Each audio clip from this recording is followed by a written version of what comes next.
नमस्कार स्वामी भक्तांनो, आज आपण होलाष्टक बद्दल माहिती जाणून घेणार आहोत. होळीपूर्वीचे जे 8 दिवस असतात त्यांना होळाष्टक असे म्हणतात. 23 फेब्रुवारी 2026 पासून होळाष्टक सुरू होईल. हा काल अशुभ मानला जातो, त्यामुळे या काळात शुभ कार्ये टाळावी. ती कोणती आपण पुढील प्रमाणे पाहू. 1. लहान बाळाचे कान टोचू नये. 2. बाळाचे बारसन करू नये. 3. विवाहाची बोलणी करू नये. 4. विवाह पक्का करू नये.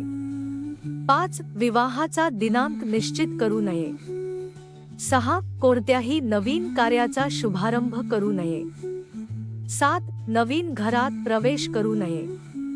ही कामे केल्याने आपल्या जीवनात काय अशुभ बदल घडतात जाणून घेऊया. होळीपूर्वीचे 8 दिवस होळाष्टक म्हणून ओळखले जातात.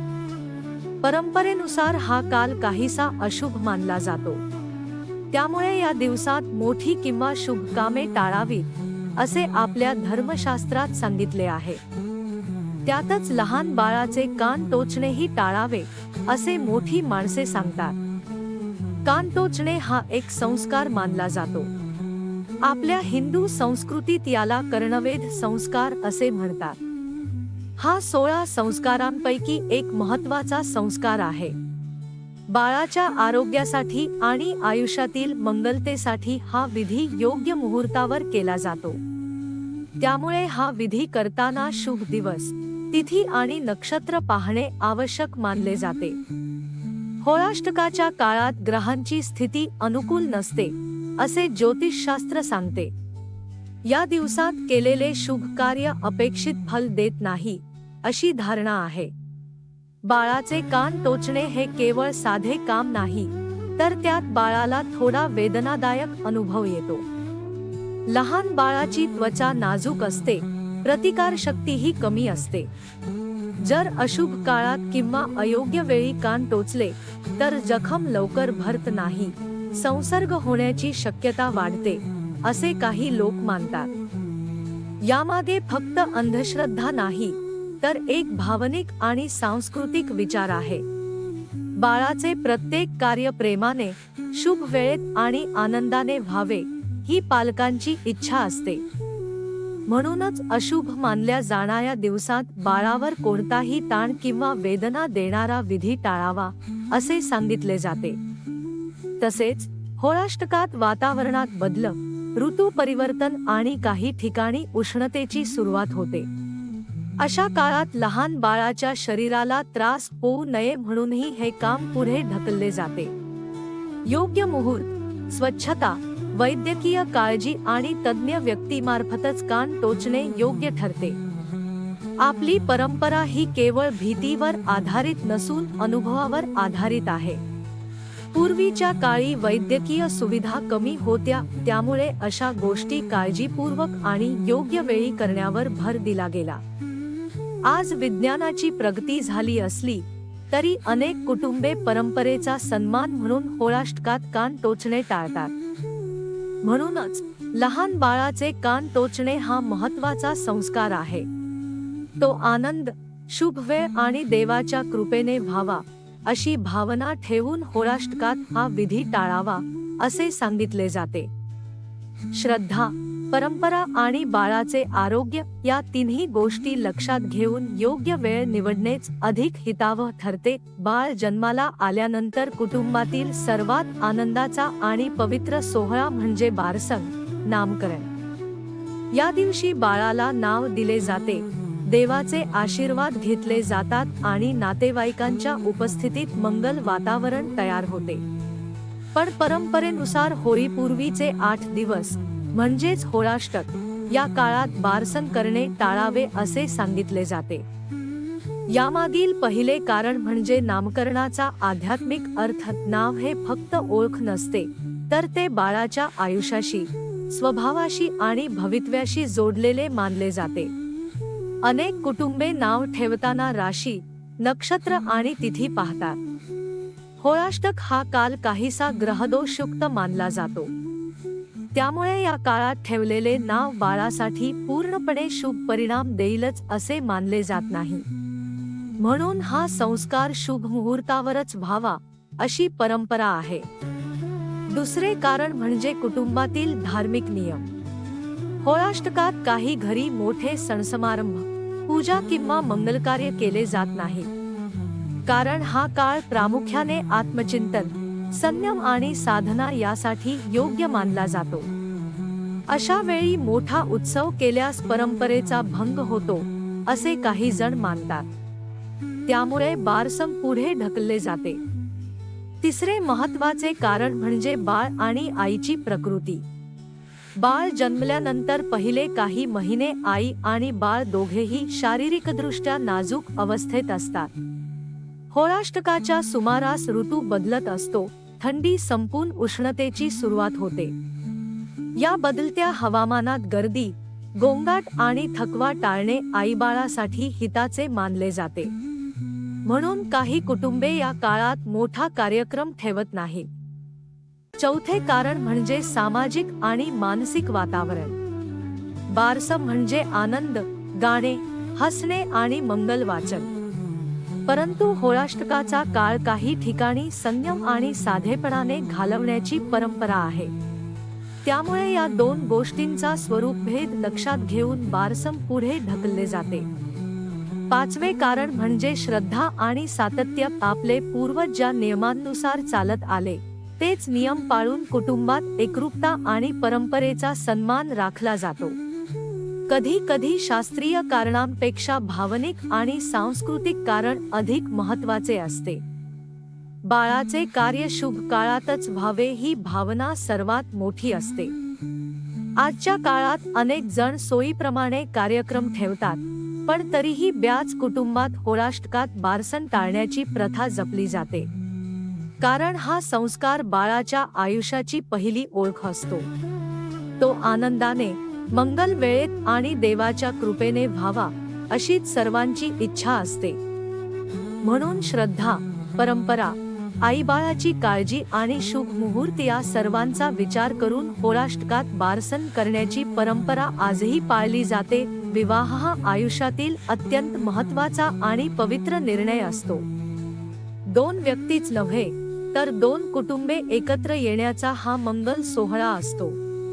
त्यामुळे विवाहाशी संबंधित प्रत्येक गोष्ट शुभ वेळ, योग्य मुहूर्त आणि सकारात्मक वातावरणात व्हावी अशी आपल्या संस्कृतीची परंपरा आहे. म्हणूनच होळीपूर्वीचे 8 दिवस म्हणजे होळाष्टक या काळात विवाहाची बोलणी करणे टाळावे असे सांगितले जाते. पहिले कारण म्हणजे शुभाशुभ काळाची संकल्पना.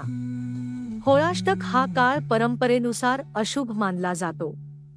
ज्योतिषशास्त्रानुसार या दिवसात काही ग्रहांची स्थिती अनुकूल नसते. त्यामुळे या काळात सुरू केलेले मंगल कार्य अपेक्षित यश देईलच असे नाही अशी श्रद्धा आहे. विवाहाची बोलणी हीच एक प्रकारे मंगल कार्याची सुरुवात असते. त्यामुळे तीही शुभ मुहूर्तावरच व्हावी असा विचार केला जातो. दुसरे कारण म्हणजे निर्णयाची गंभीरता. विवाहाची बोलणी म्हणजे फक्त ओळख नव्हे तर आयुष्यभराच्या नात्याची चर्चा. यावेळी शांत, सकारात्मक आणि प्रसन्न वातावरण आवश्यक असते. होळाष्टकाचा काळ काही ठिकाणी संयम आणि साधेपणाने घालवला जातो. त्यामुळे आनंदोत्सव किंवा मोठ्या चर्चा टाळण्याची प्रथा आहे. तिसरे कारण म्हणजे भावनिक आणि मानसिक स्थैर्य. विवाहाची बोलणी करताना दोन्ही कुटुंबांनी स्पष्ट विचार, संयम आणि परस्पर समजूतदारपणा ठेवणे आवश्यक असते. परंपरेनुसार अशुभ मानल्या जाणाऱ्या काळात घेतलेले निर्णय मनात शंका निर्माण करू शकतात. हा निर्णय योग्य वेळी घेतला नाही अशी भावना नंतर मनात राहू नये म्हणूनही लोक होळाष्टकात बोलणी टाळतात. चौथे कारण म्हणजे परंपरेचा सन्मान. आपल्या पूर्वजांनी काही नियम आखून दिले आहेत. त्या नियमांचे पालन केल्याने कुटुंबात एकसंधता आणि श्रद्धा टिकून राहते. विवाहासारख्या मोठ्या निर्णयासाठी परंपरेचे मार्गदर्शन घेतले जाते. त्यामुळे होळाष्टक संपल्यानंतरच बोलणी सुरू करण्याची पद्धत अनेक ठिकाणी आजही पाळली जाते. पाचवे कारण म्हणजे नात्याची मंगल सुरुवात. प्रत्येक नात्याची सुरुवात सकारात्मक आणि शुभ वातावरणात व्हावी अशी सर्वांची इच्छा असते. होळाष्टकानंतर होळी येते, जी वाईट गोष्टींचे दहन आणि नव्या शुभ प्रारंभाचे प्रतीक आहे.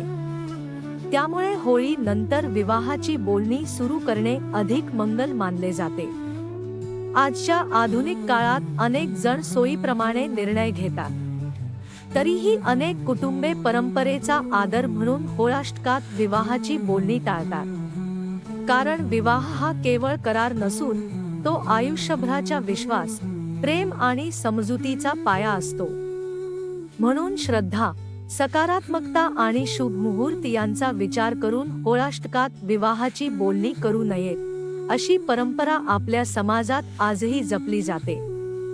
विवाह पक्का करणे म्हणजे दोन कुटुंबांनी परस्पर संमतीने आयुष्यभराच्या नात्याला मान्यता देणे.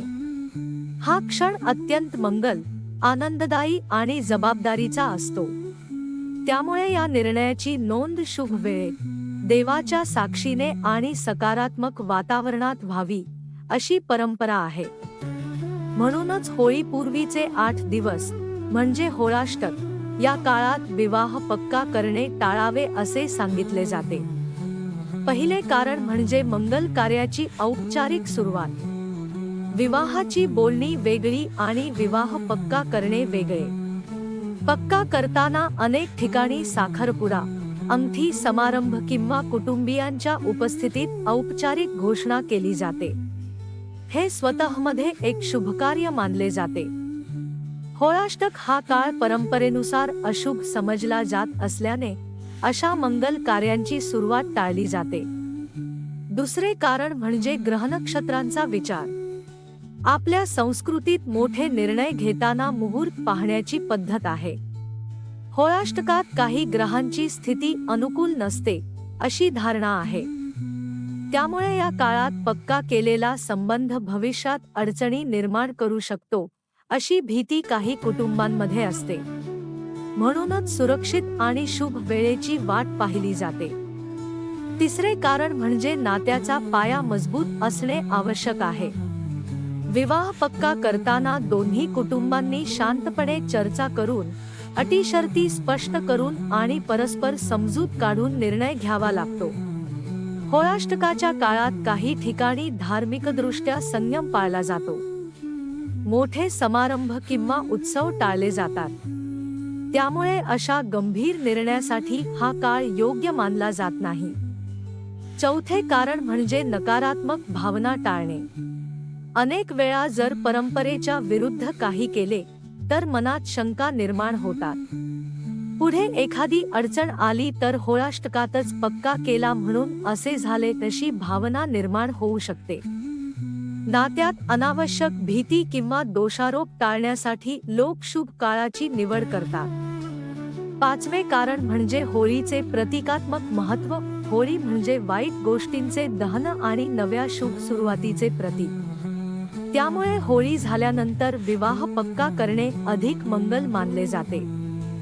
नवीन नात्याची सुरुवात ही नव्या ऊर्जेने आणि सकारात्मकतेने व्हावी अशी भावना यामागे असते.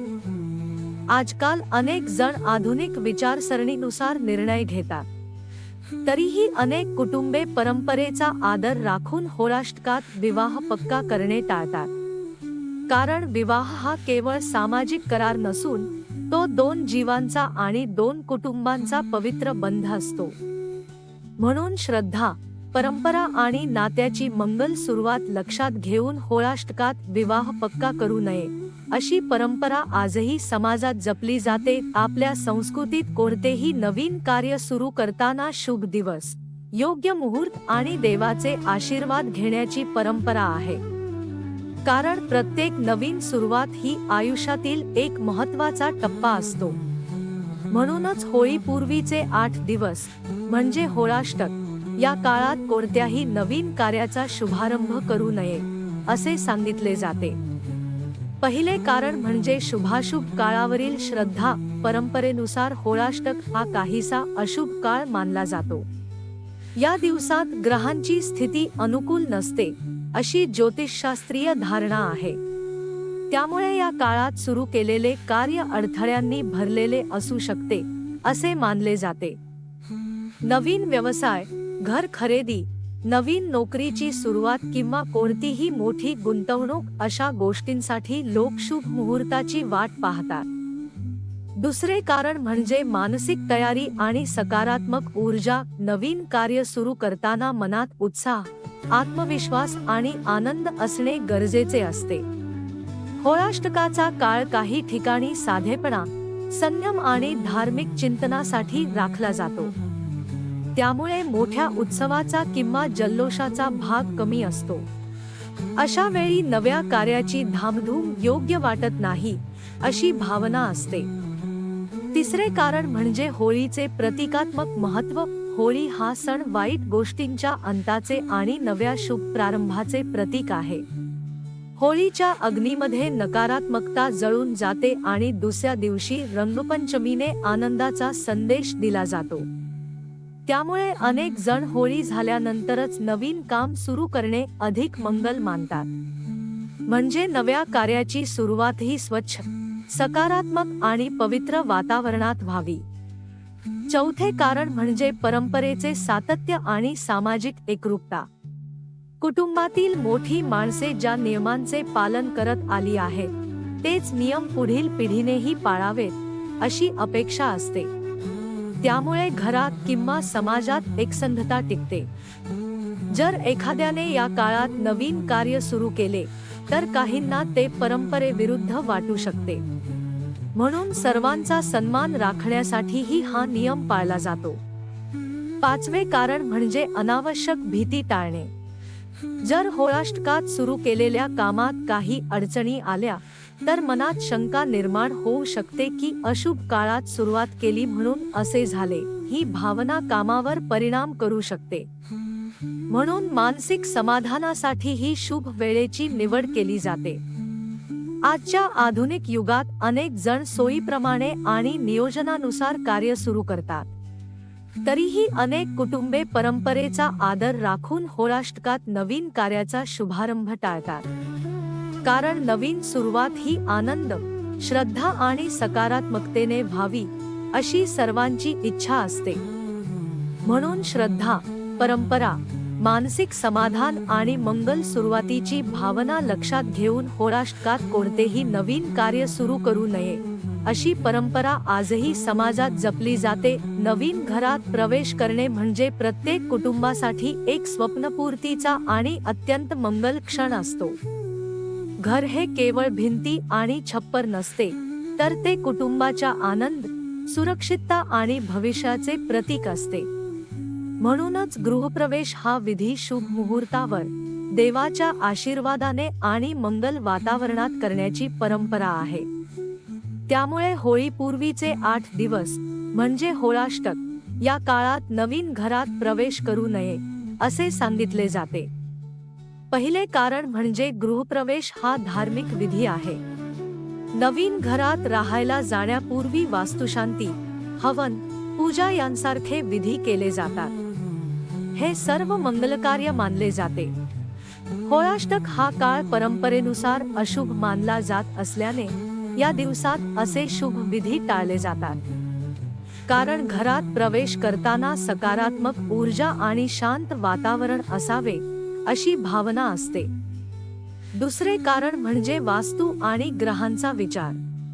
आपल्या संस्कृतीत घराच्या ऊर्जेला विशेष महत्त्व दिले जाते. गृहप्रवेश करताना योग्य तिथी, नक्षत्र आणि मुहूर्त पाहिला जातो. होळाष्टकात ग्रहांची स्थिती अनुकूल नसते अशी धारणा आहे. त्यामुळे या काळात घरात प्रवेश केल्यास सुरुवातीला अडचणी येऊ शकतात अशी भीती काही कुटुंबांमध्ये असते. तिसरे कारण म्हणजे होळीचे प्रतिकात्मक महत्त्व. होळी हा सण नकारात्मकतेच्या अंताचे प्रतीक आहे. होळीच्या अग्नीमध्ये वाईट शक्तींचे दहन होते असे मानले जाते.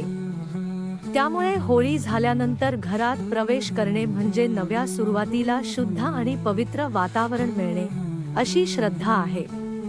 म्हणून अनेक जण होळी संपेपर्यंत थांबणे पसंत करतात.